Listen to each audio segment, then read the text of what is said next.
الحمدللہ، اللہ تبارک و تعالی نے آج پھر ہمیں درس قرآن کی توفیق اور سعادت عطا فرمائی۔ ذوالحجہ کے ان مبارک دنوں میں قرآن مجید کو سیکھنے اور سمجھنے کی کوشش کرنا یہ بھی بہت بڑی عبادت ہے اور بہت بڑا عمل صالح ہے جو اللہ تبارک و تعالی کو بہت زیادہ پسند ہے۔ اللہ تعالی ہمارے اس عمل کو حقیقت میں صالح بنائے، اپنی بارگاہ میں محبوبیت اور قبولیت عطا فرمائے۔ اللہ تعالیٰ ایک ایک لمحے کو ہم سب کے لیے ذخیرہ آخرت بنائے۔ سورۃ النساء چل رہی ہے، اس سے پہلے 57 آیتیں ہو چکی ہیں۔ آج 58ویں آیت سے درس شروع ہو رہا ہے۔ اللہ تبارک و تعالی اس درس میں برکت عطا فرمائے، ہدایت کے فیصلے فرمائے۔ بہت ہی قیمتی ہدایات اللہ تبارک و تعالی کی طرف سے ان آیات میں ہمیں دی جا رہی ہے۔ اللہ تعالی ہمیں سمجھنے کی اور عمل کرنے کی توفیق عطا فرمائے۔ فرمایا ان اللہ یأمرکم ان تؤدوا الامانات الى اہلها وَإِذَا حَكَمْتُمْ بَيْنَ النَّاسِ أَن تَحْكُمُوا بِالْعَدْلِ إِنَّ اللَّهَ نِعِمَّا يَعِظُكُمْ بِهِ إِنَّ اللَّهَ كَانَ سَمِيعًا بَصِيرًا۔ بہت ہی اہم آیت ہے، اس کے ایک ایک لفظ پر غور کرنے کی ضرورت ہے۔ فرمایا ان، یہ پہلی تاکید ہے۔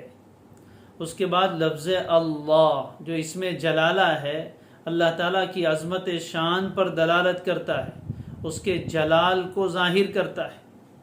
اس کے بعد تیسرا لفظ ہے یأمر، امر یأمر، اس کے معنی ہے حکم دینا۔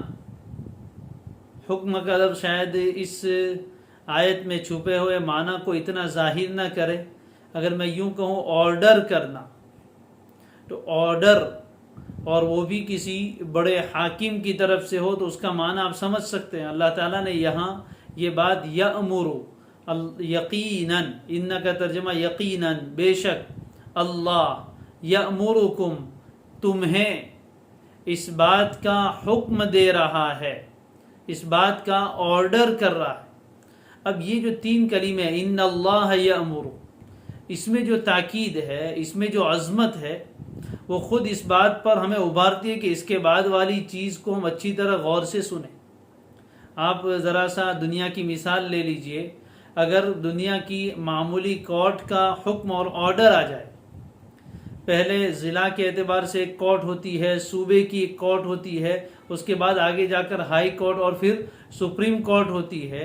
سپریم کورٹ کی طرف سے کوئی فیصلہ جب صادر کیا جاتا ہے تو جج اس سے پہلے کہتا ہے آرڈر آرڈر آرڈر، یعنی اب یہ جو بات کہی جا رہی ہے، اس میں کسی کے لیے چون و چرا کی گنجائش نہیں، کسی کے لیے کرنے اور نہ کرنے کا اختیار نہیں۔ عدالت کا، سپریم کورٹ کا آرڈر ہے، اب اس سے آگے آپ کہیں نہیں جا سکتے۔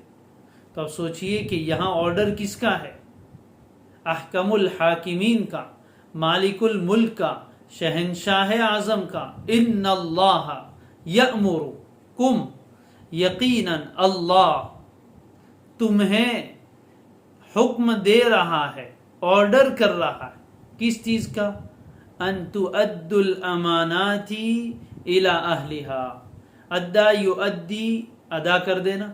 تؤدو، اصل میں تؤدو نہ تھا، نون گر گیا ان کی وجہ سے۔ تؤدو یعنی ادا کر دو تم۔ الامانات، یہ امانت کی جمع ہے۔ ہم سب جانتے ہیں امانت کا لفظ اپنی زبان میں بولا جاتا ہے۔ ہر ایسی چیز کو امانت کہا جاتا ہے جس میں کسی انسان پر اعتماد اور بھروسہ کیا جائے، ایسے چیز کو امانت کہا جاتا ہے۔ تو اللہ تعالی یقیناً اللہ تمہیں حکم دے رہا ہے، بائی آرڈر یہ بات کہہ رہا ہے کہ تم امانتوں کو ادا کر دو، امانتیں پہنچا دو. کہاں؟ الی اہلیہا، اس کے مالکوں کو. اہلیہا الی اہل الامانات، جو امانت والے ہیں، جو امانت کے مالک ہیں، جو امانت کے حقدار ہیں، ان لوگوں کو ان کی امانتیں پہنچا دو، اپنے پاس دبا کر نہ رکھو. یہ پہلا حکم دیا.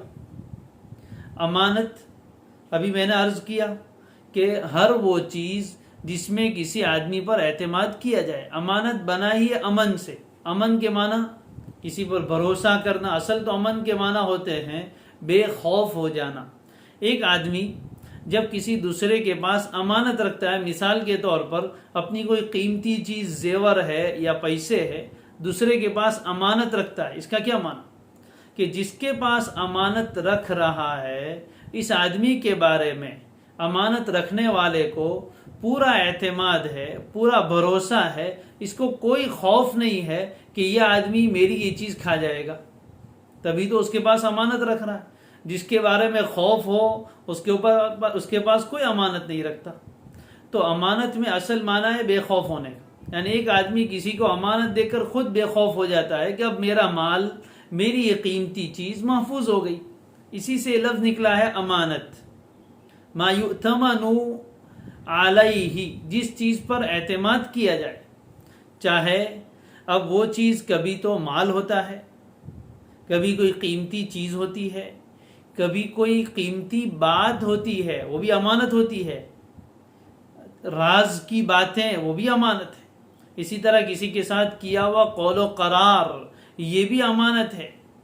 تو اللہ تعالیٰ فرما رہے ہیں کہ یقیناً اللہ تمہیں، تمام انسانوں کو، خصوصاً اہل ایمان کو یہ حکم دے رہا ہے، یعنی یہ بات بائی آرڈر کہہ رہا ہے کہ تم امانتیں پہنچا دو، امانتیں ادا کر دو. کس کو؟ امانت والوں کو. جس کی امانت ہے وہ امانت اس کو پہنچا دو جب ادا کرنے کا وقت آئے. کسی نے مال آپ کے پاس رکھا ہے اور وہ مطالبہ کرنا ہے، مانگنا ہے، تو اس کا مال اس کو دے دو. آپ نے کسی سے وعدہ کیا تھا کہ اس موقع پر میں آپ کو یہ چیز دے دوں گا، موقع آ گیا آپ دے دو. آپ نے کسی کے پاس ادھار لیا تھا اور آپ نے وعدہ کیا تھا کہ 1 مہینے کے بعد پیسے دے دوں گا، مدت پوری ہو گئی تو اب اس کا مال اس کے حوالے کر دو. آپ نے کسی کا مکان کرائے پر لیا تھا، کرائے کی مدت پوری ہو گئی تو اب اس کا مکان اس کے حوالے کر دو. ہر وہ چیز جو دوسرے کی آپ کے پاس ہے وہ اس کے مالک کے حوالے کر دو. جب ادا کرنے کا موقع آئے، جب اس نے مطالبہ کیا تو وہ چیز اس کو دے دینا ہے. جس کی جو امانت ہو وہ اس کو پہنچا دو.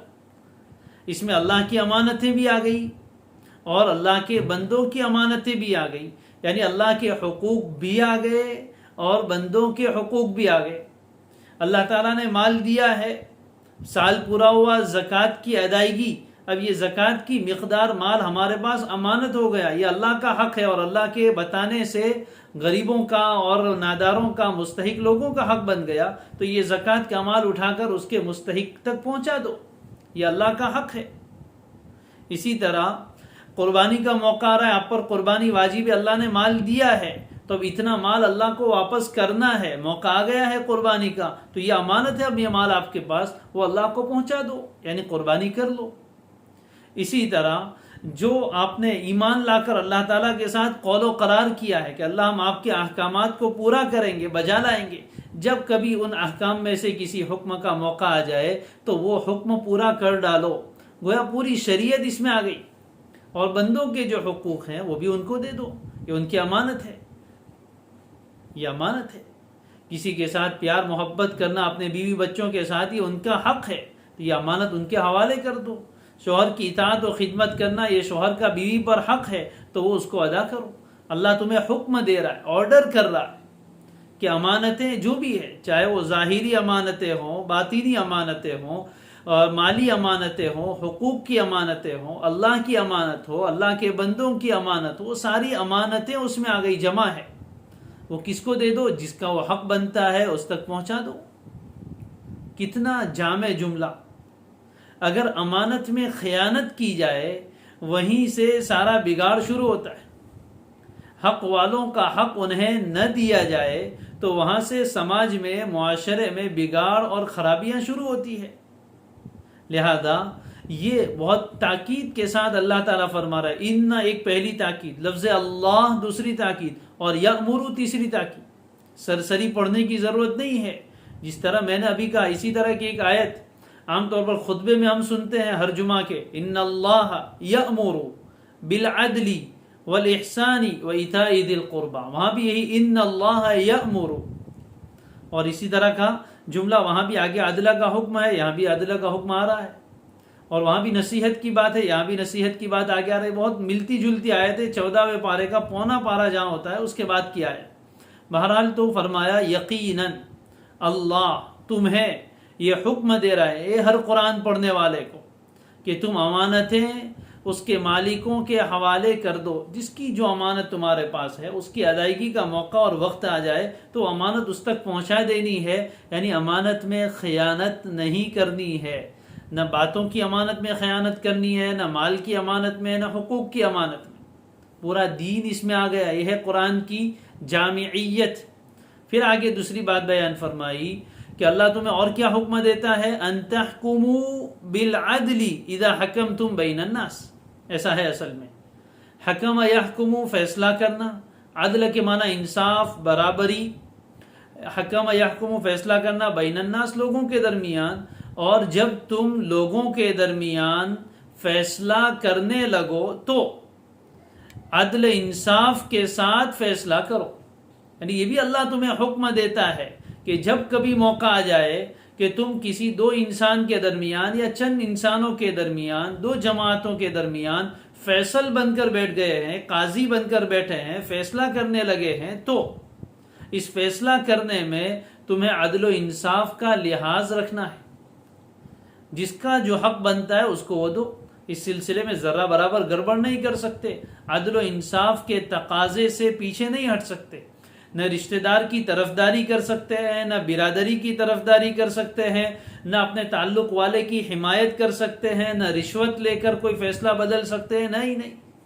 جب کبھی بھی تمہیں ایسا موقع ملے کہ تم دو انسان یعنی دو جھگڑے کرنے والوں کے درمیان فیصل بن کر بیٹھ جاؤ، چاہے تم قاضی ہو، حاکم ہو، سماج کے بڑے ہوں، گھر کے بڑے ہوں، ہر جگہ فیصلہ کرنا پڑتا ہے، تو لوگوں کے درمیان جب تمہیں فیصلے کا موقع ملے تو پھر دونوں طرف کی بات سنو اور عدل انصاف کا تقاضا پورا کرو، اور عدل اور انصاف کے ساتھ پورا صحیح فیصلہ کرو جو شریعت کے مطابق۔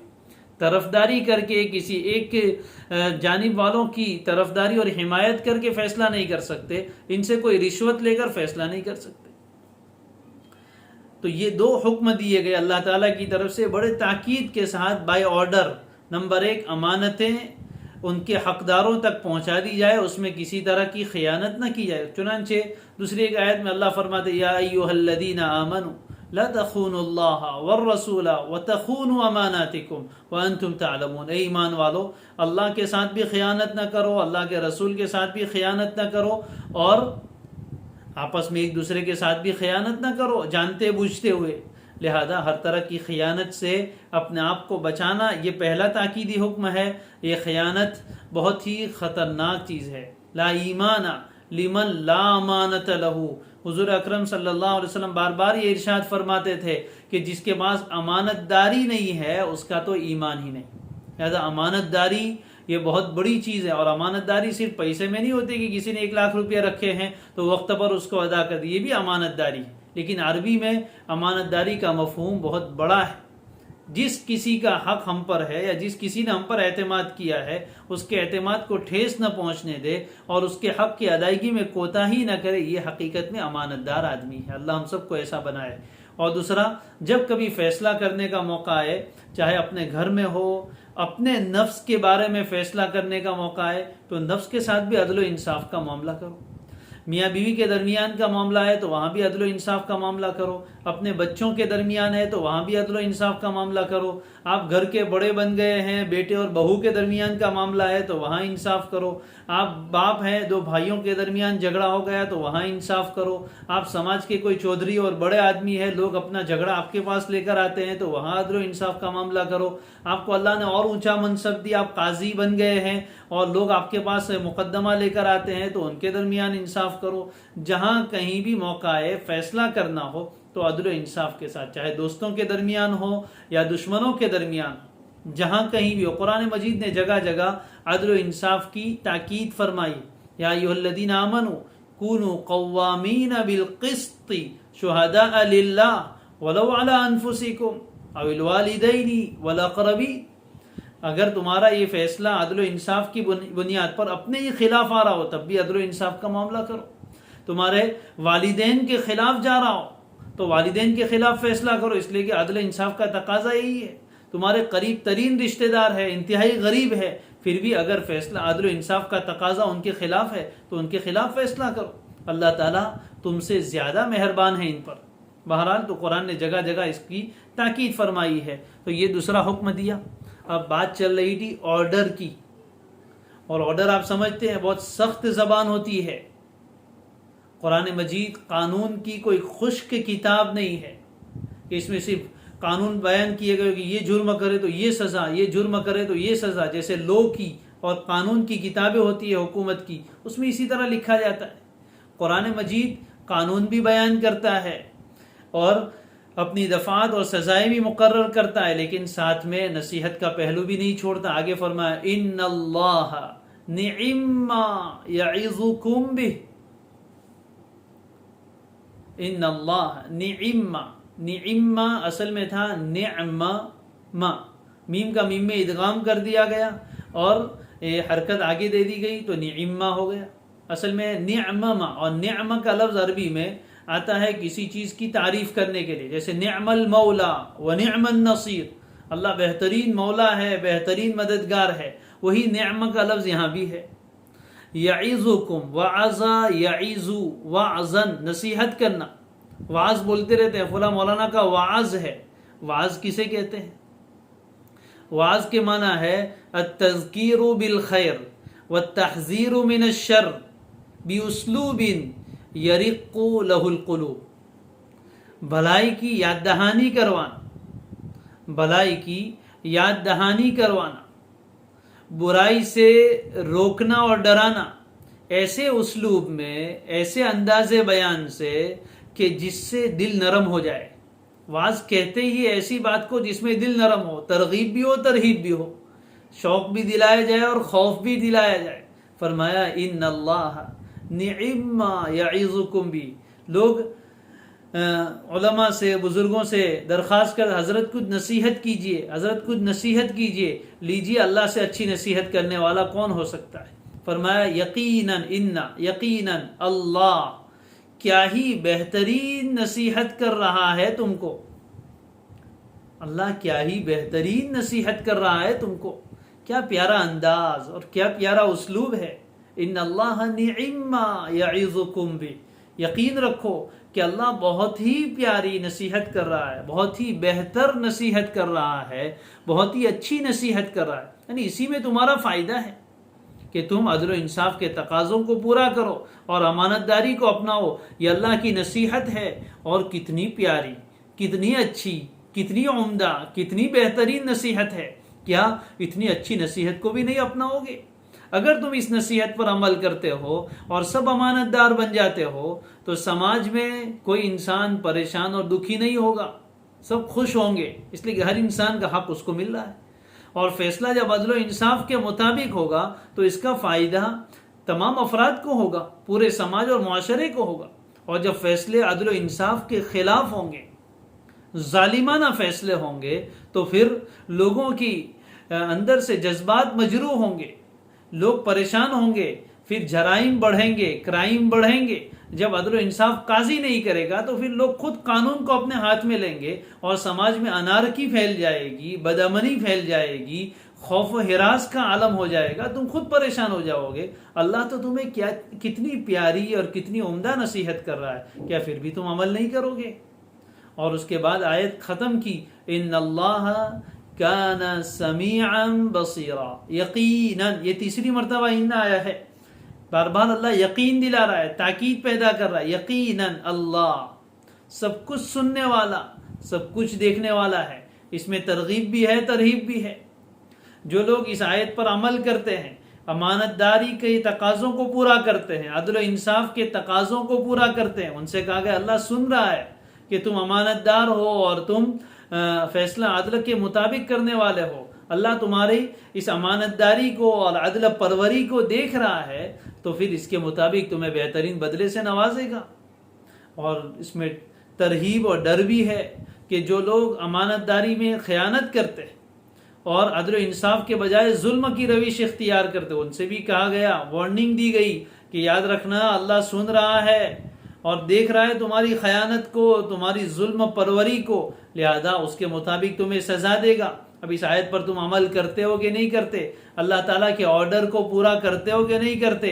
اللہ کی نصیحت پر عمل کرتے ہو یا نہیں کرتے؟ اللہ تبارک و تعالیٰ سب کچھ دیکھ رہے ہیں اور ہر حال سے واقف ہے، سن رہے ہیں، لہذا اس کے تقاضے کو پورا کیجیے۔ کتنا بہترین نظام ہمیں دیا گیا، امانت داری کی تعلیم سب کو دی گئی اور فیصلے میں عدل و انصاف کے تقاضوں کو پورا کرنے کی تعلیم دی گئی۔ اب آپ دیکھ لیجئے دنیا میں ابھی کیا ہو رہا ہے، ہر آدمی دوسرے سے ڈرا ہوا ہے کہ پتہ نہیں یہ امانت میں خیانت تو نہ کر ڈالے، اس کے ساتھ میں معاملہ کروں یہ دھوکہ تو نہ دے جائے۔ ہر آدمی ڈرا ہوا ہے، دھوکہ لوگ دے رہے ہیں اور دھوکہ دینے کو اپنی چالاکی سمجھتے ہیں، اپنا فن اور مہارت سمجھتے ہیں۔ تو اسی کی وجہ سے لوگوں پر ظلم ہو رہا ہے، لوگ پریشان ہو رہے ہیں۔ اور فیصلے کا حال تو آپ سب جانتے ہیں، رشوت دے کر قاتل چھوٹ جاتا ہے اور بے گناہ آدمی موت کے اور پھانسی کے پھندے پر چڑھا دیا جاتا ہے۔ یہ سب کیا ہو رہا ہے؟ یہ آیت پر عمل نہ کرنے کی وجہ سے آدمی اپنی انفرادی زندگی میں بھی پریشان ہے، گھریلو زندگی میں بھی پریشان ہے، معاشرتی اور اجتماعی زندگی میں بھی پریشان ہے۔ کتنی بہترین اور کتنی اعلیٰ ترین تعلیم قرآن مجید ہمیں دے رہا ہے اور کتنے پیارے انداز میں، ایک طرف آرڈر بھی ہے، دوسری طرف نصیحت والا پہلو بھی ہے، اور دونوں کے ساتھ ملی جلی کیفیت کے ساتھ اللہ تعالیٰ یہ نصیحت میرے اور آپ کے دل میں اتارنا چاہتے ہیں۔ اللہ ہم سب کو زندگی کے ہر معاملے میں امانت اور عدل و انصاف کے تقاضوں کو پورا کرنے کی توفیق دے۔ یہ دو چیزیں اور یہ دو صفتیں بہت اعلیٰ ترین صفت ہے، امانت اور عدل و انصاف۔ عدل کے معنی ہر کسی کو اس کا حق دینا برابر، یعنی جتنا اس کا حق بنتا ہے، اپنے آپ کے ساتھ بھی عدل و انصاف کرے، گھر والوں کے ساتھ بھی، بچوں کے ساتھ بھی، میاں بیوی بھی ایک دوسرے کے ساتھ، والدین اولاد کے ساتھ، اولاد والدین کے ساتھ، بھائی بھائی کے ساتھ، بھائی بہن کے ساتھ، آپس میں، اور ہر انسان دوسرے کے ساتھ عدل و انصاف کو لازم پکڑ لیں تو خود بھی راحت و سکون میں رہے گا، دنیا کی بھی عزت نصیب ہوگی اور آخرت کی تو ہمیشہ ہمیشہ کی عزت انشاءاللہ نصیب ہو کر ہی رہے گی۔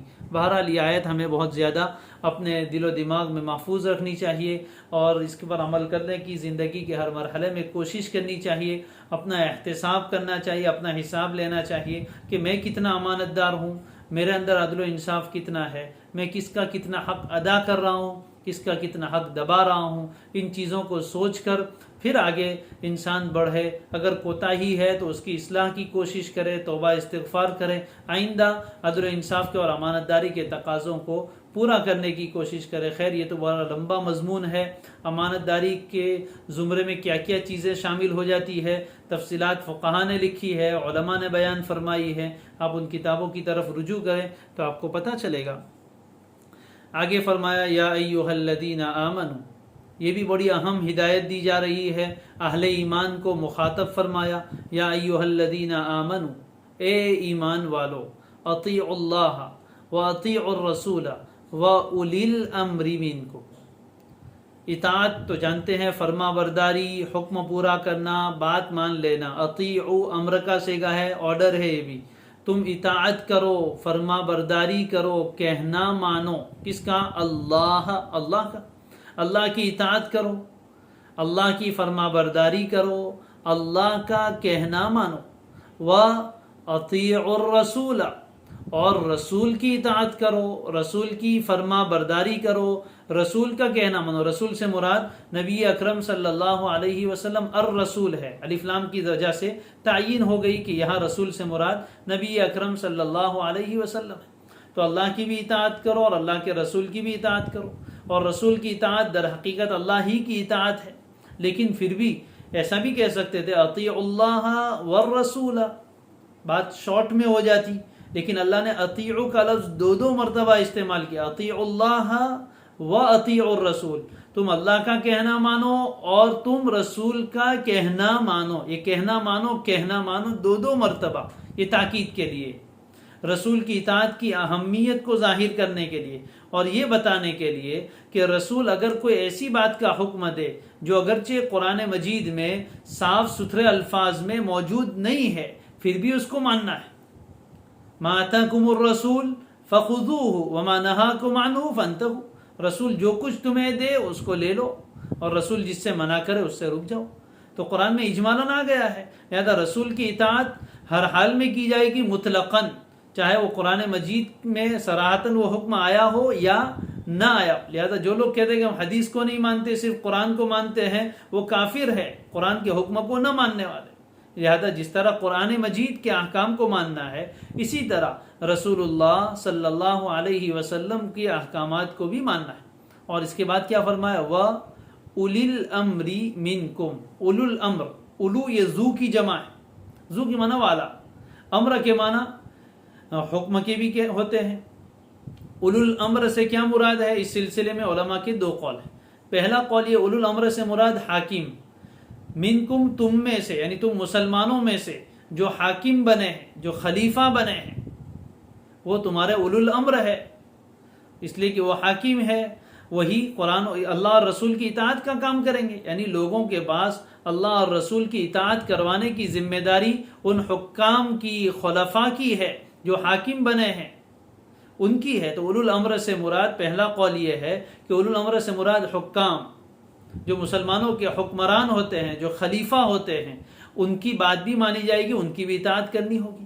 البتہ اس میں شرط یہ ہے کہ ان حکام کی اور اولو الامر کی اطاعت و فرما برداری اسی وقت کی جائے گی جب وہ شریعت کے موافق کوئی حکم دے.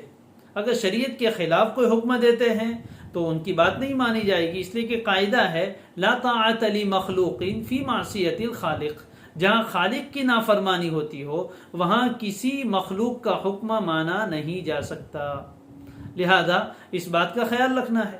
تو پہلا قول یہ ہے کہ اولو الامر سے مراد مسلمانوں کے حکمران. منکم کہا ہے، منکم تم میں سے یعنی ایمان والوں میں سے. معلوم ہوا کہ کافر حکمرانوں کی اطاعت مسلمانوں پر ضروری نہیں، اس لیے کہ جب وہ خود کافر ہے تو اللہ اور اس کے رسول کا حکم کہاں منوائے گا. لہذا اصل اطاعت تو اللہ اور اس کے رسول کی ہے، اور اس کے بعد پھر اولو الامر جو لوگ ہیں، جو مسلمانوں کے حکمران اور خلیفہ ہیں، وہ شریعت کے موافق اور شریعت کے اصول کے مطابق کسی کام کا حکم دے تو رعایا کو، عام پبلک کو ان کی بات ماننی ہے. اسی سے ملک میں عدل و انصاف اور امن و امان قائم رہے گا. اور دوسرا قول یہ ہے کہ اولو الامر سے مراد علماء ہے. اولو الامر سے مراد وقت کے بڑے علماء اور علماء حق ہے کہ تم میں سے جو لوگ اولو الامر ہے، اولو الامر یعنی امر والے، جن کا حکم چلتا ہے، جو شریعت کے احکام تمہیں بتاتے ہیں، یعنی اہل علم علماء، تو ان کی بات بھی مانو، اس لیے کہ وہ شریعت کے موافق حکم دیتے ہیں. اسی سے علماء نے اجماع امت کی دلیل پکڑی ہے کہ جس طرح قرآن یہ دلیل ہے، حجت شرعیہ ہے، سنت رسول یہ حجت شرعیہ ہے، اسی طرح اجماع امت یعنی امت کے علماء حق جس بات پر اتفاق کر لے قرآن و حدیث کی روشنی میں، اس کے اوپر بھی عمل کرنا لازم و ضروری ہے. اجماع امت بھی دلیل ہے. تو فرمایا اولی الامر منکم. اور پھر اگر اجماع نہ ہو اور کوئی صراحتاً حکم کہیں نہ ملے تو پھر وہ اجتہاد کریں گے اور قرآن و حدیث کی طرف رجوع کریں گے، جس کا بیان آگے آ رہا ہے، جس کو قیاس کہتے ہیں، تو وہ بھی حجت شرعیہ ہے. فَإِن تَنَازَعْتُمْ فِي شَيْءٍ فَرُدُّوهُ إِلَى اللَّهِ وَالرَّسُولِ. پھر اگر بائی چانس اگر ایسا ہو جائے، تنازع یتنازع، اس کے معنی آپس میں جھگڑا کرنا. اگر تم کسی چیز کے بارے میں آپس میں جھگڑ پڑو، کسی چیز کے بارے میں نہیں، کسی حکم کے بارے میں تمہارے درمیان آپس میں اختلاف ہو جائے، ایک آدمی یہ کہہ رہا ہے کہ حق یہ ہے، دوسرا کہہ رہا ہے کہ حق یہ ہے، یہ جھگڑا ہو جائے تو اب کیا کرنا ہے؟ کبھی تو یہ جھگڑا حکام اور رعایا کے درمیان ہوتا ہے، حاکم ایک فیصلہ سنا رہا ہے اور رعایا کہتی ہے یہ فیصلہ شریعت کے خلاف ہے. تو ایسی صورت میں بھی کیا کرنا؟ کبھی کبھی یہ اختلاف اور جھگڑا دو انسانوں کے درمیان، دو جماعتوں کے درمیان، دو خاندانوں کے درمیان ہو جاتا ہے. تو کسی معاملے میں تمہارے درمیان آپس میں اختلاف ہو جائے، اختلاف اگر اللہ رسول کی اور اولو الامر کی اطاعت کرو گے تو ہوگا ہی نہیں. لیکن بائی چانس اگر ان آیا ہے، اذا نہیں ہے، ان اگر کبھی تمہارے درمیان کسی معاملے میں اختلاف ہو جائے تو اب لڑائی جھگڑے نہیں کرتے رہنا، کیا کرنا ہے؟ فردو، تب فیصلہ کروانا پڑے گا. ردو، رد یردو، لوٹانا. تو اس معاملے کو لوٹاؤ، یعنی اس معاملے کو لے جاؤ. کہاں؟ نمبر 1 اللہ والرسول، اللہ کے پاس اور رسول کے پاس. اب اللہ کہاں ملتا ہے کہ وہاں لے کر جائے؟ اللہ کے پاس سے مراد اللہ کی کتاب کے پاس لے جاؤ، اور رسول کے پاس، یعنی جب تک رسول دنیا میں بقید حیات تھے تب تک تو ان کی خدمت میں حاضر ہو جاؤ. اور جب رسول دنیا سے پردہ فرما گئے، اب ہمارے درمیان موجود نہیں ہے، تو رسول کی بجائے ان کی سنت ہے، اس کی طرف رجوع کرو. تو پھر اگر تمہارے درمیان کسی معاملے میں اختلاف و جھگڑا ہو جائے تو اس معاملے کو لوٹاؤ، اس معاملے کو لے جاؤ اللہ اور اس کے رسول کے پاس، یعنی قرآن و حدیث، قرآن و سنت، کتاب اللہ اور سنت رسول کے پاس لے کر جاؤ. اب کتاب اللہ اور سنت رسول خود تو بولتے نہیں، مراد کیا ہے؟ جو کتاب اللہ اور سنت رسول کے عالم ہیں، اس کے جانکار لوگ ہیں، یعنی اہل علم، علماء اور مفتیان کرام اور قضات جو قاضی ہیں، ان کے پاس لے کر جاؤ، اپنا معاملہ ان کے پاس رکھو. وہ کتاب اللہ اور سنت رسول سے اپنا حکم، آپ کے معاملے کا حکم معلوم کریں گے کہ کون حق پر ہے اور کون ناحق پر ہے. پھر وہ جو فیصلہ کرے اس پر راضی ہو جاؤ تو جھگڑا ختم. اور آگے بہت ہی اہم بات کہی گئی، ان کنتم تؤمنون باللہ والیوم الآخر، اگر تم اللہ پر اور آخرت کے دن پر ایمان رکھتے ہو تو اپنے اختلافی معاملے کو اللہ اور اس کے رسول کے پاس لے کر جاؤ. اس سے علماء نے لکھا ہے کہ اس آیت سے معلوم ہوا کہ مسلمانوں کے درمیان جب کبھی کوئی اختلافی بات پیش آ جائے، جب کوئی جھگڑا ہو جائے، چاہے وہ بھائی بھائی میں ہو، دو خاندان میں ہو، میاں بیوی میں ہو، یا کسی دو بڑی جماعت میں ہو، حکام اور رعایا کے درمیان ہو، اس کا فیصلہ کتاب اللہ اور سنت رسول کے مطابق، یعنی شرعی کورٹ سے، شریعت کے اعتبار سے اس کا فیصلہ کروانا فرض اور واجب ہے. قرآن و سنت کو چھوڑ کر، کتاب اللہ اور سنت رسول کو چھوڑ کر، شریعت اسلامیہ کو چھوڑ کر کسی اور سے فیصلہ کروانا، یہ ایمان باللہ اور ایمان بالآخرت کے خلاف. اس لیے شرط لگائی کہ اگر تم اللہ پر اور آخرت کے دن پر ایمان رکھتے ہو تو فیصلہ کہاں کرواؤ گے؟ شریعت کے مطابق. اس لیے کہ تمہارا ایمان اللہ پر ہے. جب تم نے اللہ کو مانا، آخرت کو مان لیا، تو اب تمہیں اس پر اپنے آپ کو تابع کرنا ہے، اپنے آپ کو اس کے حوالے کرنا ہے. ہر معاملے میں شریعت کی پابندی کرنی ہے. ایسا نہیں کہ صرف عبادت کے معاملے میں، تمہارے آپسی معاملات، تمہارا آپسی منازعات، تمہارے آپسی جھگڑے، یہ سب بھی شریعت کے اعتبار سے طے کیے جائیں گے. یہ ہے مکمل مسلمانی. صرف تسبیح پھرا لینا اور 5 وقت کی نماز پڑھ لینا یہی مکمل مسلمانی نہیں ہے. آپسی معاملات بھی شرعی کورٹ سے حل کروائے جائیں گے. آگے اس کے بعد آیت آ رہی ہے، کتنی سخت آیت، آپ دیکھیں گے. اور اسی لیے علماء نے لکھا ہے کہ اگر کوئی آدمی آپسی اختلاف کے موقع پر شریعت کے فیصلے کو تسلیم نہیں کرتا، یا شریعت کے فیصلے پر راضی نہیں ہے کہ میں شریعت کا فیصلہ نہیں مانتا، نعوذ باللہ، تو یہ انسان ایمان سے نکل کر کفر میں چلا جائے گا. اس لیے کہ ایمان کی شرط یہ ہے. آگے بھی اور ایک جگہ آ رہا ہے، اسی بارے میں انشاءاللہ آئے گا.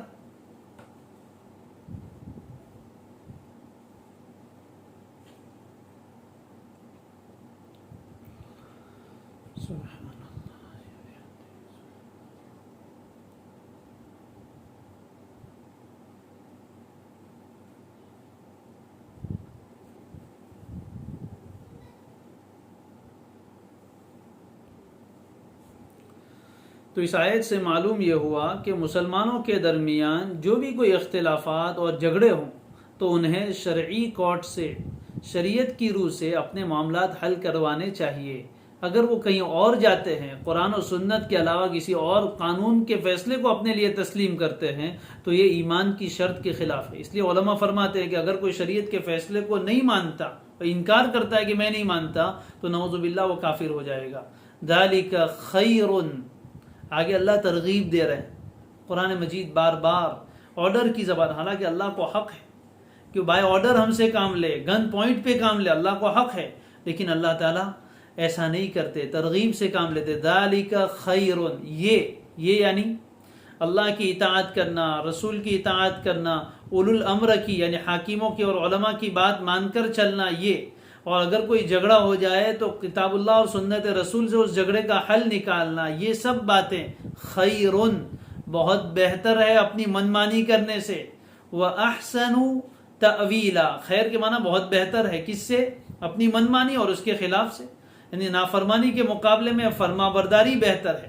کتاب اللہ اور سنت رسول کی طرف رجوع کرنا یہ کسی اور کی طرف رجوع کرنے سے بہت بہتر ہے۔ وَأَحْسَنُ تأویلا، احسن بہت خوبصورت، بہت اچھا، تأویل اس کے معنی ہوتے ہیں انجام، اصل میں اول یؤول تعویل کے معنی لوٹانا، اعلی یؤول لوٹنا، تعویل سے مراد جہاں چیز لوٹ جائے اور جہاں آخر میں لوٹ کر انسان پہنچے وہی انجام ہوتا ہے، اس لیے تعویل کا ترجمہ انجام کر لیتے ہیں۔ تو یہ بات بہت بہتر ہے، وَأَحْسَنُ تأویلا اور انجام کے اعتبار سے بڑی خوبصورت ہے، یعنی اللہ رسول کی اطاعت اور اولو الامر کی اطاعت اور آپسی جھگڑوں کو شریعت کے مطابق حل کروانا، اس کا انجام بڑا خوبصورت ہے، دنیا میں بھی اور آخرت میں بھی، اور دنیا میں بھی تمہاری بھلائی اور بہتری شریعت کے فیصلے کو ماننے میں ہے، اس کے علاوہ کسی اور فیصلے کو ماننے میں نہیں ہے۔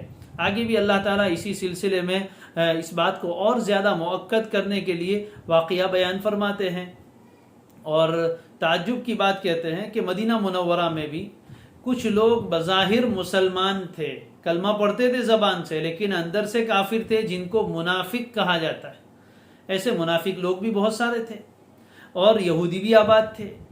یہودیوں میں بھی فیصلہ کرنے والے قاضی اور ان کے علماء تھے، اور نبی اکرم صلی اللہ علیہ وآلہ وسلم بھی فیصلہ کرتے تھے۔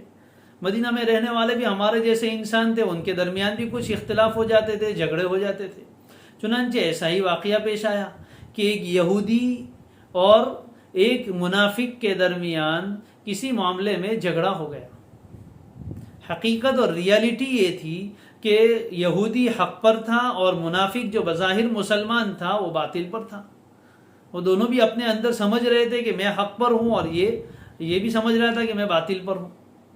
اب چونکہ ایک مسلمان تھا بظاہر اگرچہ منافق، اور دوسرا یہودی تھا، یہودی کو پتا تھا کہ اگر یہ ہمارا مقدمہ محمد الرسول اللہ صلی اللہ علیہ وسلم کی عدالت میں گیا تو فیصلہ میری فیور میں، میرے حق میں آئے گا، اور اس مسلمان جو اصل میں منافق تھا اس کو پتا تھا کہ یہ فیصلہ اگر محمد الرسول اللہ صلی اللہ علیہ وسلم کی عدالت میں گیا تو فیصلہ میرے خلاف آئے گا۔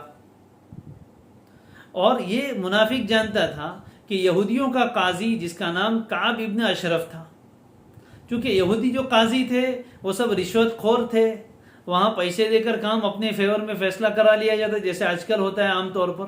تو مسلمان جو بظاہر مسلمان تھا لیکن حقیقت میں منافق تھا، اس کو معلوم تھا کہ اگر یہ فیصلہ کعب ابن اشرف کے پاس گیا تو میں اس کو کچھ دے کر معاملہ سلجھا لوں گا اور فیصلہ میرے حق میں آ جائے گا۔ اس لیے ان دونوں کے درمیان آپس میں بات ہوئی۔ یہودی نے کہا کہ میرے اور تیرے درمیان فیصل محمد الرسول اللہ صلی اللہ علیہ وسلم ہے، اور اس منافق نے کہا کہ میرے اور تیرے درمیان کعب ابن اشرف فیصل ہے۔ یہ بات تو ان کے درمیان ہوئی، لیکن قرآن نے اس راز کو فاش کیا کہ یہ کیسے مسلمان ہے، نام تو اسلام کا لیتے ہیں، کلمہ اسلام کا پڑھتے ہیں، اور فیصلہ کرانے کے لیے کعب ابن اشرف کے پاس جانا چاہتے ہیں۔ قرآن ان کو بیان کر رہا ہے۔ اور ایک اور واقعہ تفسیر کی کتابوں میں شان نزول میں لکھا ہے کہ ایک یہودی اور ایک منافق کے درمیان اس طرح کا جھگڑا ہوا، وہ دونوں اپنا مقدمہ نبی اکرم صلی اللہ علیہ وسلم کے پاس لے کر آئے۔ آپ نے دونوں کی بات سنی اور فیصلہ یہودی کے حق میں کیا، مسلمان کے خلاف کیا۔ اب وہاں سے نکلے اور اس منافق نے اس یہودی سے کہا کہ ہم ذرا حضرت عمر کے پاس جاتے ہیں، چونکہ حضرت عمر رضی اللہ تعالیٰ عنہ بھی مدینہ منورہ میں حضور کے حکم سے کچھ فیصلے کیا کرتے تھے۔ اس نے کہا کہ یہاں تو فیصلہ ہو گیا، لیکن جب حضرت عمر کے سامنے بھی ہم پیش کر کے دیکھتے ہیں۔ وہ منافق یہ سمجھ رہا تھا کہ حضرت عمر چونکہ اسلام مسلمانوں کے حق میں بڑے رحم دل ہے اور کافروں کے ساتھ بڑے سخت ہے، تو شاید یہ یہودی کافر ہے، اس لیے اس کے خلاف فیصلہ دے دیں گے۔ چنانچہ یہ دونوں حضرت عمر کے دربار میں پہنچے اور پورا معاملہ بیان کیا، اور یہودی سے حضرت عمر کو یہ بھی معلوم ہو گیا کہ یہ فیصلہ حضور کے پاس ہو چکا ہے، اور حضور نے یہودی کی فیور میں فیصلہ دیا ہے، اس مسلمان جو منافق ہے اس کے خلاف فیصلہ دیا۔ حضرت عمر نے پہلے اس سے تائید لی کہ کیا یہ فیصلہ حضور کے دربار میں ہو کر آیا ہے، تو اس نے بھی کہا کہ ہاں۔ حضرت عمر نے فرمایا کہ ٹھہرو میں بھی آتا ہوں۔ حضرت عمر اندر گئے، تلوار لے کر آئے اور آ کر اس منافق کا سر قلم کیا اور کہا کہ جو محمد الرسول اللہ کا فیصلہ تسلیم نہ کرے اس کا فیصلہ میرے نزدیک یہی ہے۔ بہرحال یہ معاملہ ہوا اور پھر حضرت عمر رضی اللہ تعالیٰ عنہ کے خلاف قتل کا مقدمہ درج ہوا حضور کے دربار میں۔ تو حضرت عمر کی برات میں اور ان کی تائید میں قرآن مجید کی آیتیں نازل ہوئی۔ اب دیکھیں ان آیتوں کو ان دونوں واقعات کی روشنی میں تو انشاءاللہ سمجھنا آسان ہو جائے گا۔ فرمایا الم ترا، پہلے بھی آ چکا ہے بار بار، الی الذین یزعمون، زعم یزعم، اس کے معنی خیال کرنا، دعویٰ کرنا۔ اپنے خیال کے اعتبار سے ایک آدمی کوئی دعویٰ کرے تو اس کو زعامہ کہتے ہیں، اور عام طور پر زعامہ کا لفظ غلط خیال کے لیے استعمال کیا جاتا ہے۔ چنانچہ فارسی میں بولتے ہیں بزعم خیش، یعنی اپنے گمان میں آدمی یہ سوچ رہا ہے، حالانکہ حقیقت ایسی نہیں ہے۔ یزعمون انہم آمنوا بما انزل الیک وما انزل من قبلک یریدون ان یتحاکموا، تحاکم یتحاکم، دو آدمی کا فیصلہ لے کر کسی تیسرے کے پاس جانا۔ طاغوت پہلے بھی آ چکا ہے ایک رکوع پہلے۔ طاغوت کہتے ہیں انتہائی سرکش آدمی کو، شیطان کو بھی کہتے ہیں طاغوت اس لیے کہ وہ بڑا سرکش ہے، اللہ کا بڑا نافرمان ہے۔ یہاں اس سے مراد وہ یہودیوں کے قاضی ہے، مراد کعب ابن اشرف، جو بڑا طاغوت ہے، بڑا سرکش ہے، اللہ کا نافرمان ہے۔ وقد امروا ان یکفروا بہ، فرمایا الم ترا، یہ الم ترا بھی تعجب کے لیے جیسے پہلے بیان کر چکا ہوں، کیا اے مخاطب یا کیا اے پیغمبر، دونوں مراد ہو سکتے ہیں۔ الم ترا کا مخاطب یا تو ہر قرآن پڑھنے والا یا خود نبی اکرم صلی اللہ علیہ وسلم بھی مراد ہو سکتے ہیں۔ اور رأى یرا، رؤیت کے اصل معنی دیکھنے کے بھی ہے اور جاننے کے بھی آتے ہیں، اس لیے کہ دیکھنے سے انسان کو علم حاصل ہوتا ہے تو سبب بول کر مسبب مراد لیا جاتا ہے۔ فرمایا کہ اے مخاطب یا اے پیغمبر، کیا آپ نے ان لوگوں کو نہیں دیکھا جو دعویٰ کرتے ہیں؟ کیا دعویٰ کرتے ہیں؟ انہم آمنوا، کہ وہ ایمان لے آئے، کس پر؟ بما انزل الیک، ان باتوں پر جو آپ پر اتاری گئی، وما انزل من قبلک، اور ان باتوں پر جو آپ سے پہلے اتارا گیا۔ یعنی ان کا زبانی دعویٰ کیا ہے؟ ایمان کا، کہ ہم پہلی آسمانی کتابوں پر بھی ایمان لائے اور آپ پر جو کتاب قرآن مجید اور آپ پر جو اللہ نے شریعت اتاری ہے اس پر بھی ایمان لائے۔ دعویٰ تو یہ ہے، لیکن حال کیا ہے؟ یریدون، چاہتے یہ ہیں کہ یتحاکموا، یہ اپنا فیصلہ لے جائے، کس کے پاس؟ الی الطاغوت، سرکش شیطان کے پاس۔ یہ طاغوت کون ہے؟ وہی یہودیوں کا فیصل کعب ابن اشرف، اور ہر زمانے کے الگ الگ فیصل ہوتے ہیں، جو قرآن و سنت کے خلاف فیصلہ کرے، جو ایمان سے ہٹ کر فیصلے کرے، وہ سب طاغوت میں داخل ہے۔ تو اے مخاطب یا اے پیغمبر، کیا آپ نے ان لوگوں کو نہیں دیکھا جو دعویٰ کرتے ہیں کہ وہ ایمان لے آئے ان باتوں پر جو آپ پر اتاری گئی اور ان باتوں پر بھی جو آپ سے پہلے اتاری گئی؟ کیا نہیں دیکھا؟ تعجب کی بات یہ ہے، یریدون ان یتحاکموا، کہ وہ چاہتے یہ ہیں، یعنی ایک طرف تو دعویٰ ایمان کا، جب آپ پر جو باتیں اتاری گئی، یعنی قرآن پر ایمان ہے، پچھلی آسمانی کتابوں پر ایمان ہے، تو پھر فیصلہ اس پیغمبر کے پاس لے کر آنا چاہیے، لیکن ان کا حال یہ ہے کہ فیصلہ کروانا چاہتے یہ کہ اپنا فیصلہ لے جائے طاغوت کے پاس، سرکش شیطان کے پاس۔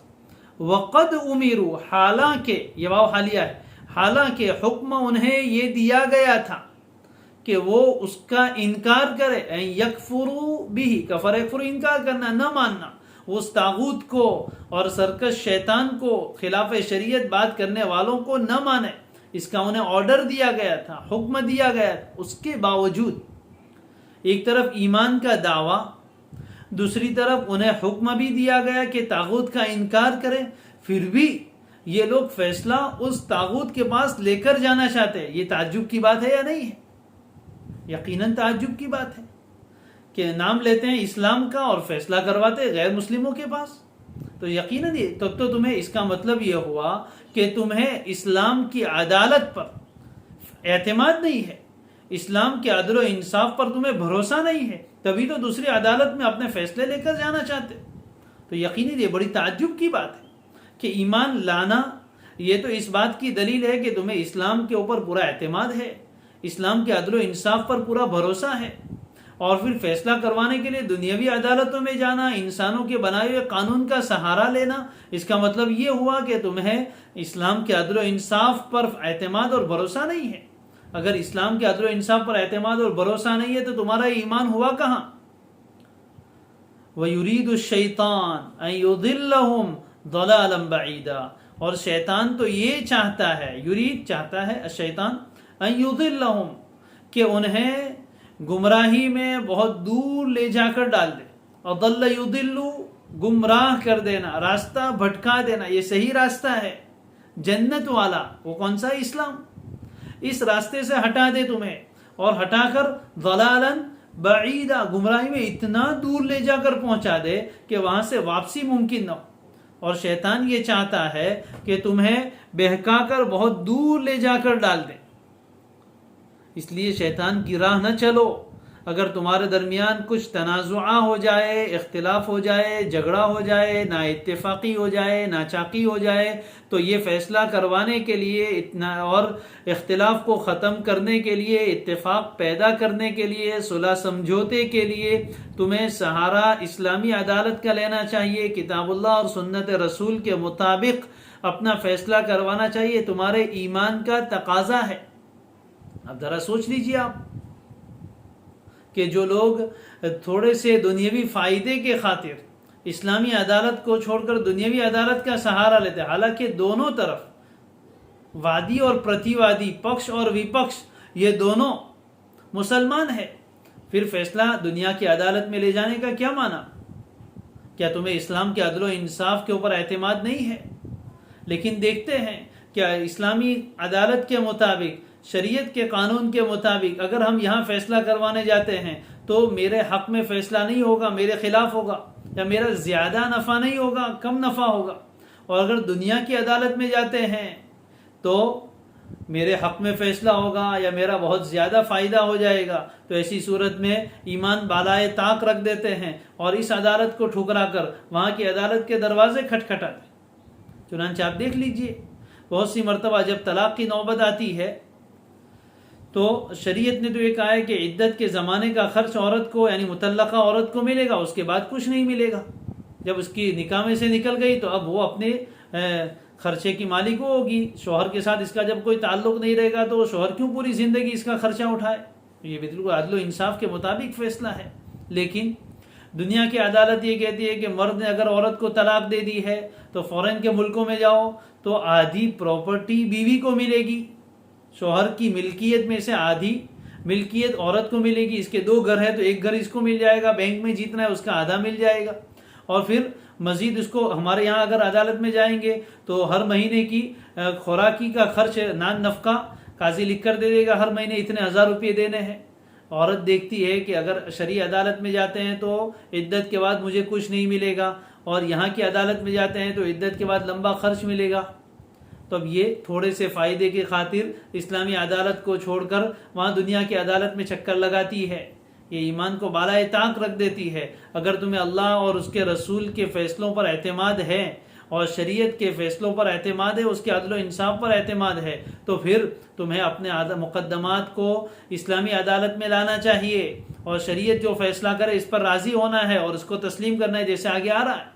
لہذا یہ ہرگز جائز نہیں کہ وہاں عدالتوں میں فیصلے لے جائے، دنیاوی اعتبار سے بھی چکر پر چکر کھانے ہیں، وکیلوں کی بہت بھاری بھرکم فیس ادا کرنی ہے، اور پھر فیصلہ آتے آتے انسان بوڑھا ہو جاتا ہے۔ اسلامی عدالت میں آیا، یہاں کوئی فیس نہیں ہے، فری میں کیس لڑا جاتا ہے، یہاں کوئی وکیل رکھنے کی ضرورت نہیں ہے، فیصلہ بھی جلدی آ جاتا ہے، لیکن اتنی آسانیوں کو مسلمان نہیں سمجھتے، گویا اس کو تو کوئی گناہ سمجھا ہی نہیں ہے۔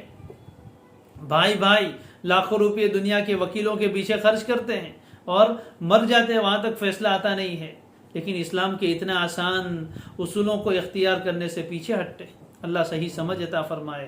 وَإِذَا قِيلَ، اسی کو آگے کہا، وَإِذَا قِيلَ لَهُمْ تَعَالَوْا إِلَى مَا أَنزَلَ اللَّهُ وَإِلَى الرَّسُولِ رَأَيْتَ الْمُنَافِقِينَ یصدون عنک صدودا، اور جب کہا جاتا ہے ان سے یعنی ان منافقوں سے جو بظاہر مسلمان ہیں لیکن شریعت کے فیصلے تسلیم نہیں کرتے، اور جب ان لوگوں سے کہا جاتا ہے تعالو آ جاؤ، تعالو امر کا صیغہ ہے، تعالیا تعالو آ جاؤ تم، کہاں؟ الی ما انزل اللہ، اس کتاب کی طرف جو اللہ نے اتاری یعنی قرآن کے حکم پر آؤ، وإلی الرسول، اور آؤ رسول کے پاس، اور رسول کے بعد ان کے نائبین کے پاس فیصلہ کروانے آؤ، تو کیا ہوگا؟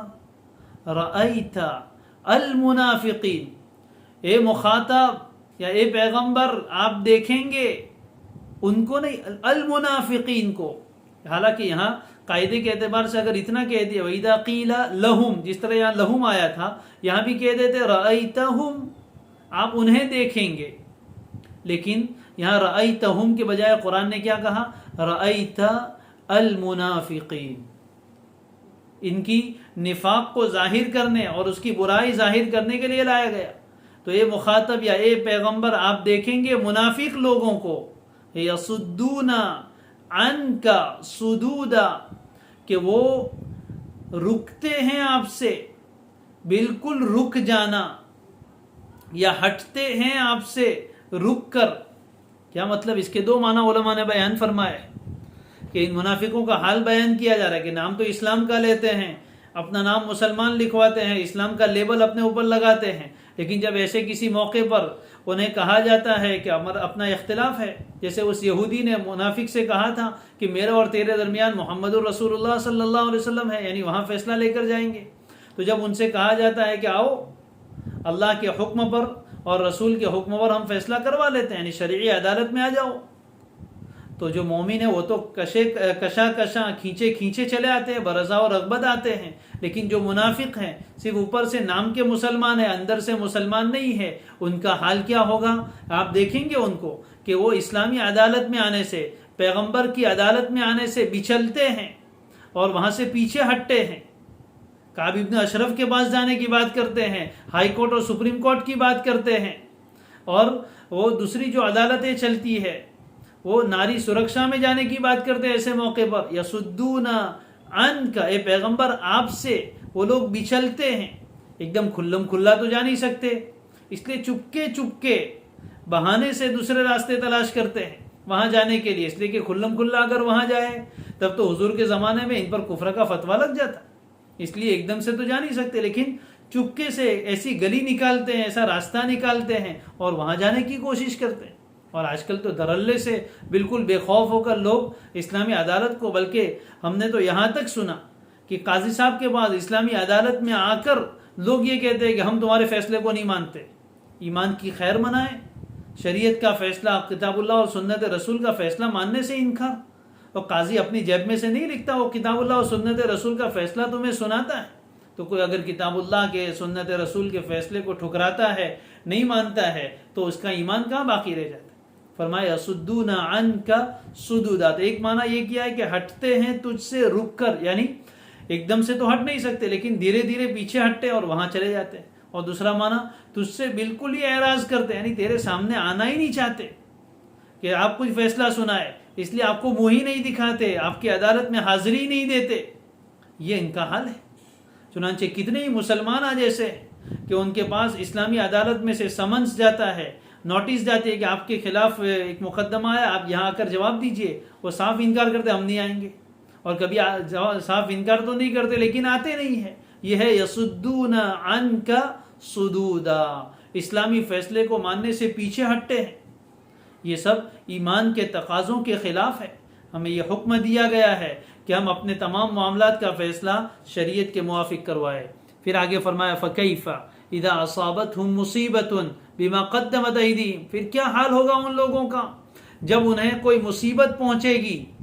أَصَابَتْهُمْ مُصِيبَةٌ، مصیبت تو مصیبت ہے، أَصَابَ يُصِيبُ پہنچنا، پھر کیا حال ہوگا ان کا کہ جب انہیں کوئی مصیبت پہنچے، کیوں؟ بِمَا قَدَّمَتْ أَيْدِيهِمْ، ان کے ہاتھوں کے کیے ہوئے کرتوت کی وجہ سے، بات سببیہ ہے، ان کے ہاتھوں نے جو کچھ آگے بھیجا، یعنی انہوں نے جو کچھ خود کیا کہ پیغمبر کو چھوڑ کر، اسلامی شریعت کو چھوڑ کر کسی اور کافر و طاغوت کے پاس اپنا فیصلہ لے کر گئے، اس برائی کی، اس گناہ کی سزا میں انہیں جب کوئی مصیبت پہنچے تو پھر ثم جاؤک، اور ان کے نفاق کا پردہ اٹھ جاتا ہے، ان کا راز فاش ہو جاتا ہے، تو ثم جاؤک، پھر یہ پیغمبر وہ آپ کے پاس آتے ہیں صفائی دینے کے لیے، یحلفون باللہ، آتے ہیں اور کیا کہتے ہوئے آتے ہیں؟ یحلفون، حلف یحلفو، حلف اٹھانا، قسم کھانا، اللہ کے نام کی قسمیں کھاتے۔ منافق کے لیے قسم کھانا تو کوئی مشکل کام ہے ہی نہیں۔ ثم، یعنی پھر کتنی شرمندگی کی بات ہے کہ پھر وہ آپ کے پاس آتے ہیں اللہ کے نام کی قسمیں کھاتے ہوئے، اور آ کر کیا کہتے ہیں؟ ان ارادنا الا احسانا وتوفیقا، ان نافیہ ہے، آگے الا آیا ہے، ہمارا ارادہ تو بس بھلائی کا اور آپس میں جوڑ پیدا کرنے کا تھا۔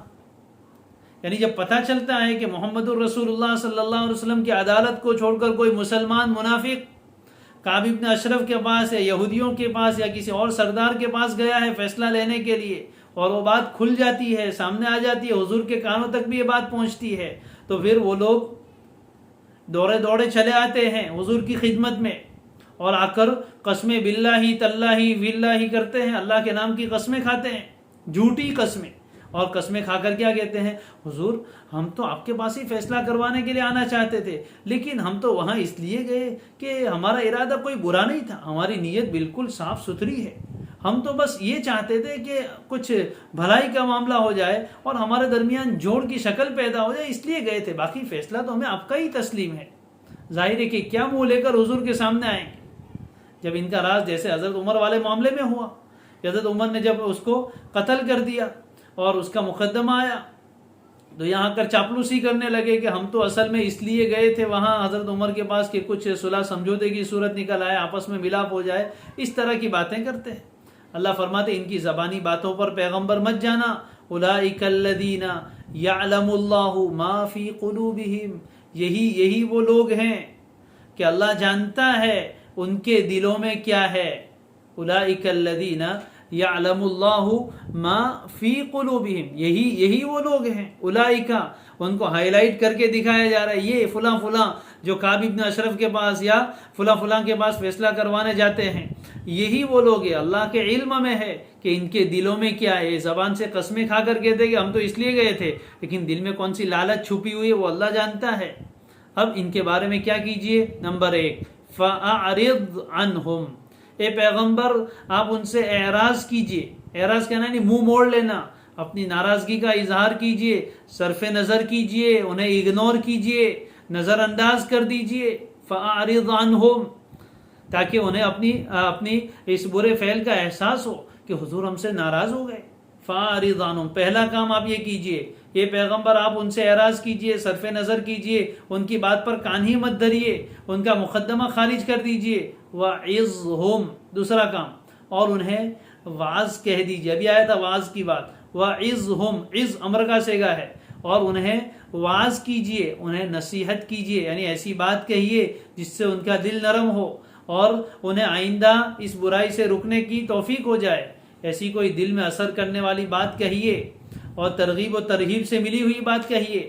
ترغیب و ترہیب سے ملی ہوئی بات کیا ہے؟ مفسرین نے یہ بھی بیان کیا ہے کہ انہیں ڈرائیے، کہ سختی سے ان کے ساتھ پیش آئیے کہ دیکھو یہ آخری مرتبہ، آئندہ اگر تم وہاں گئے تو ہم تمہارے خلاف کفر کا فیصلہ کر دیں گے اور پھر تمہاری گردن ماری جائے گی، اس طرح کی بات کہیے، اور واز بھی کہیے کہ آئندہ تم یہاں آئیں گے تو اللہ تعالیٰ معاف کرنے والا ہے۔ تو اس طرح کی واز کی بات، ترغیب و ترہیب سے ملی ہوئی بات کہیے جس سے ان کے دل پر اثر ہو۔ وَقُلْ لَهُمْ، تیسری بات، وَقُلْ لَهُمْ فِي أَنفُسِهِمْ قَوْلًا بَلِيغًا، اور کہہ دیجئے ان سے، فی انفسہم، خود ان کے بارے میں، قولاً، ایسی بات جو دل تک پہنچ جائے۔